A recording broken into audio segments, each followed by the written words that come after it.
নমস্কাৰ সকলোলৈকে মই নিৰ্মালী বৰাই পুনৰবাৰ স্বাগতম জনাইছোঁ মোৰ অন্য এটা নতুন ভিডিঅ'লৈকে। কি খবৰ আপোনালোকৰ? আশা কৰোঁ সকলোৱে ভালে। আজি মই বনাম সৰিয়হৰ লগত মাছ আৰু কেনেকৈ বনাওঁ আপোনালোকৰ লগতো শ্বেয়াৰ কৰোঁ। তেনেহ'লে আহকচোন ভিডিঅ'টো আৰম্ভ কৰোঁ।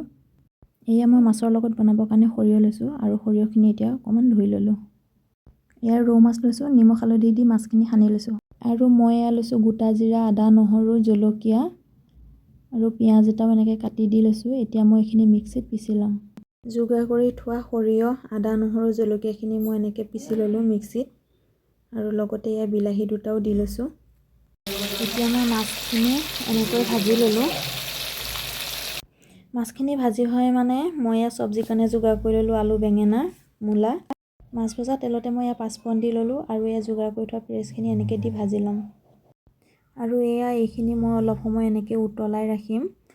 আপোনালোকেও চাগে এনেকৈ বনাই খাইছে নহয় জানো, কিন্তু সকলোৰে ৰন্ধা প্ৰচেছবিলাক অলপ বেলেগ বেলেগ আৰু মইনো কেনেকৈ ৰান্ধি খাওঁ তাকে আপোনালোকক অকণমান দেখুৱালোঁ। উতলি থকা তৰকাৰীখিনিত মই এয়া মাছ দি দিলোঁ আৰু এয়া দেখিছেনে কাটি থোৱা চব্জিখিনিও মই ৰেডি হৈ গ'ল। অলপ ধনিয়া পাতো দি দিছোঁ।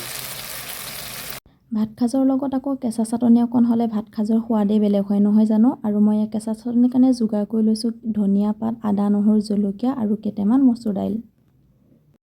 এয়া চাটনি হৈ গ'ল আমাৰ আৰু আজি আমাৰ দুপৰীয়া ভাত সাজৰ কাৰণে সকলোখিনি ৰেডি হৈ গ'ল।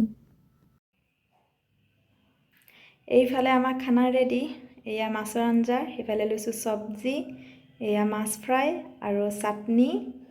এয়া অকণমান কেঁচা পিঁয়াজো কাটি লৈছোঁ, এটা কেঁচা জলকীয়া লৈছোঁ। তেনেহ'লে ব'লক ভাতটো খাই লওঁ। আমাৰ ভাত পানী খোৱা হৈ গ'ল। খোৱাটো আপোনালোকক নেদেখুৱালোঁ কাৰণ খাই থাকোঁতে ভিডিঅ' কৰিবলৈ ভাল নালাগে সেইকাৰণে।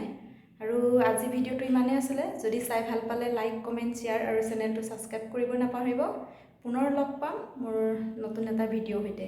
আজিলৈ আহোঁ, বাই বাই।